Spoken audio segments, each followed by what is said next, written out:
Hello, this is Mark Sobowitz with a Clarion Voice. Today, we are going to discuss how to be an authentic worship leader, and we have the author of this book, Sing It Like You Mean It. Mike Donaldson is here with us today to discuss about being a worship leader. Thank you, Mike, for being with us today. Thank you, Mark. Okay. Now, first of all, what are the keys to being an effective worship leader? Well, first of all, I said the number one key would be relationship with Jesus. It's the whole thing about authenticity when it comes to worship, when it comes to preaching or teaching the word. If it comes from your heart and not just your head, then it comes across as something that you really believe in. Some people can be fooled, but not the masses. Most people know when you're faking it.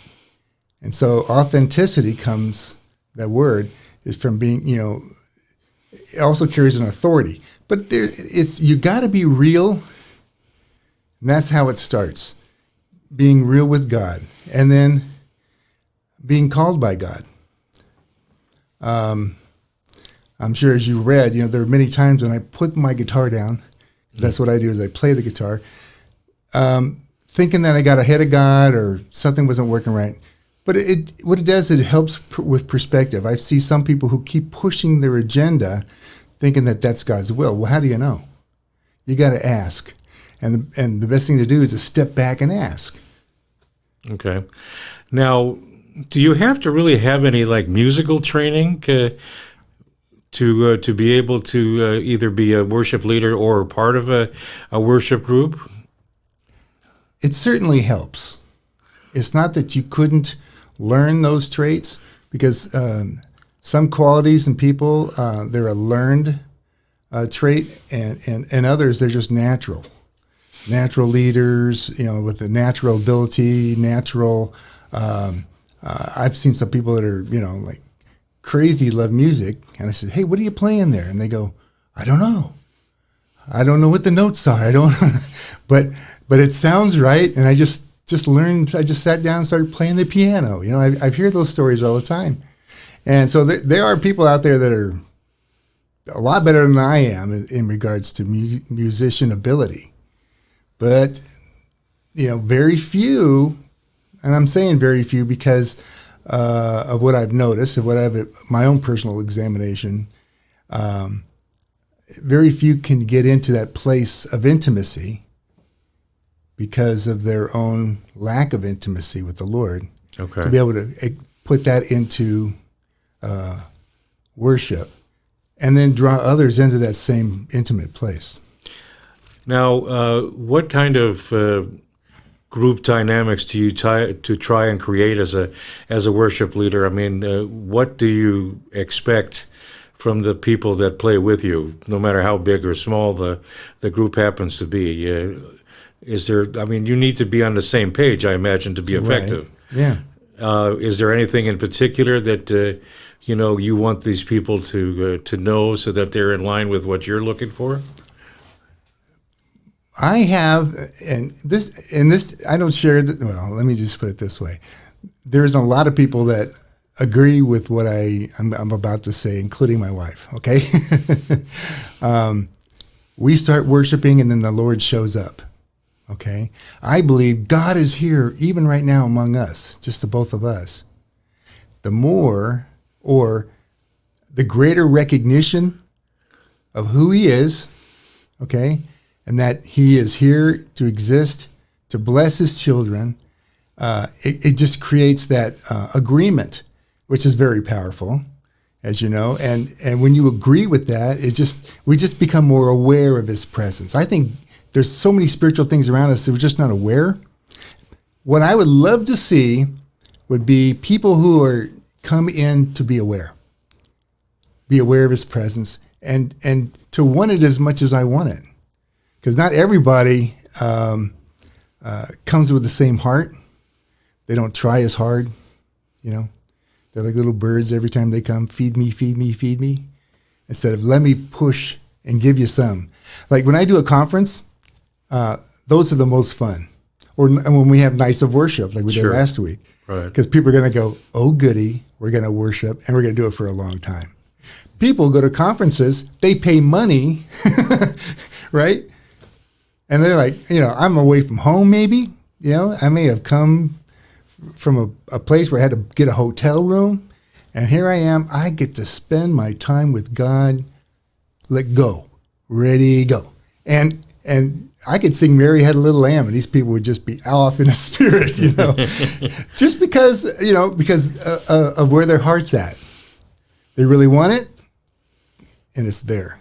It's there for them because they're almost pushing me to give them that intimacy and worship.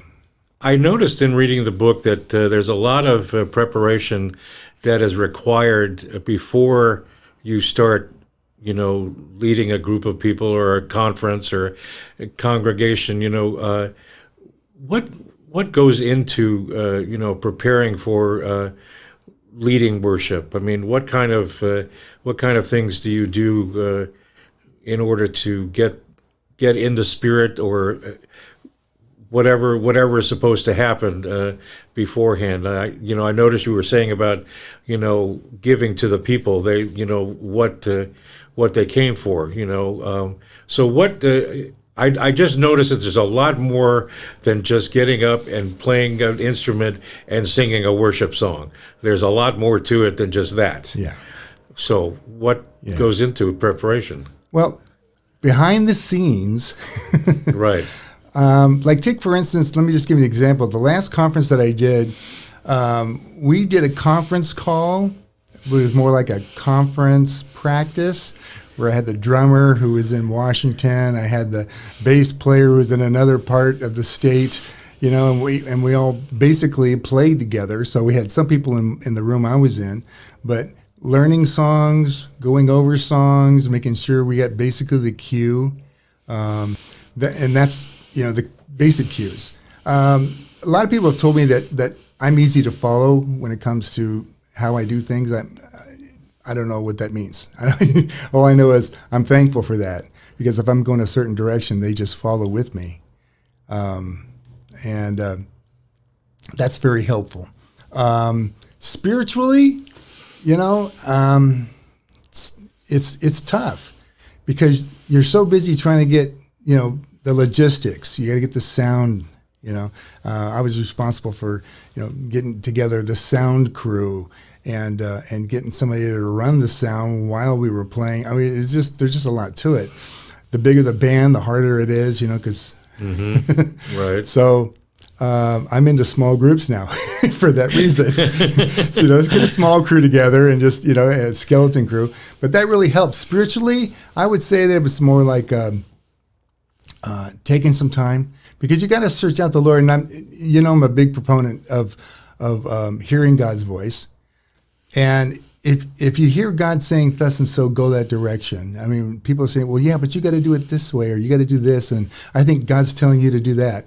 I've had that happen. Mm-hmm. I say, no, I think I'm going to do what I feel like God's showing me to do. And if it doesn't work out, then you can blame me. I'll take responsibility for it. But if it does work out, you're going to have to give God the glory. Because Right. I believe that he's the one that told me what to sing and how to sing it even. I've changed some things, or, start with the chorus, or start with the bridge even, and then maybe you'll play the other song, but it's like a lot of times the bridge of a song is like that the big kick, it just says all of the things you wanted to say in the song, but then just a simple verse. I don't know why that is. It's like, if we just put all the bridges of all the songs together, bridge, chorus, and then another song, bridge and chorus. It would, that's really a lot of times. I'm not saying every time, but a lot of times that's the meat of the message of what they're trying to get across. Okay, so as a worship leader and perhaps doing worship for a church, Mm-hmm. Have you found, that most of the time you're in line with the pastor's message, or have you found any difficulties in, forming a worship program, at times? Well, I really believe that it's important for a worship leader to have a good relationship with the pastor. And haven't always had that in the churches I've played in. But if you have a good relationship with the pastor, like I don't care what it is if you do together, if you golf or play racquetball or just get out for a half a day and go to the beach and kick around, or go to lunch, even that. You start to get the heart of the pastor. The pastor gets the heart of the worship leader. Next thing you know, you're kind of having a shared relationship that when you play a song or you want to bring a song into, it goes along with where the pastor's at or what he's thinking. And I think that's, if you're on the same page of what God is saying, that's a beautiful thing. Mm-hmm. And sometimes it just hits it right on the mark, And there's other times when, like I'll do a lot of songs about love. I'll do thematic worship where we're talking about the mercy of God, or we're talking about the wonders of God, or we're talking about, how worthy he is, and that always goes well because I just love doing stuff like that. Here's the message, God, I want to help you understand what God's thinking, what he's doing. So it could be a hit or miss thing, but it's always better, excuse me, it's always better to have the relationship than you're going to hit it more than not. Okay. So what motivates you as a worship leader? I mean, what... Good question. You asked that question? Really? No. Well, kind of like how it says in the book, although I played guitar before I got saved, and it doesn't mean that you're going to be a worship leader just because you know how to play. Mm-hmm. We would like everybody to try right. Because we need worship leaders and we need songwriters and we need people to keep, coming up with these great choruses that are going to bolster our relationship with the Lord. Mm-hmm.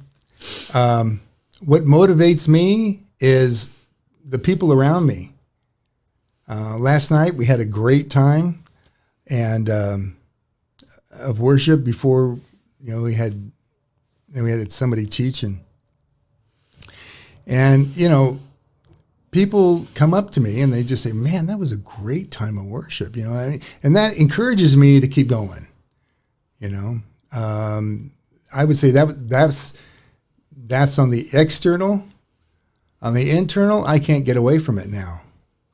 I mean, there's a time, like I said in the book, I kept, okay, this isn't working for me, and I'll put it in the corner, and I'll walk away from it, and I'll go do something else. As a matter of fact, I tried to be an evangelist. I mean, I wasn't going to play any instrument. I was just going to preach the gospel and lead others to Christ and blah, blah, blah, blah, blah. And I was trying really hard. and I was young in the Lord. I was 20, 21. I got saved when I was 20.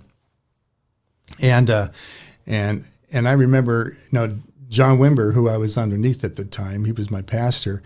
And I came up to him one day and I just says, because he was teaching on something and it had to do with evangelism. I said, John, I don't know what's going on, Pastor. I says, I tell everybody about Christ, but no one's coming to Christ. I mean, I don't have anybody just making every decision for Christ. Am I doing something wrong? And he says, well, Mike, watering ain't such a bad job.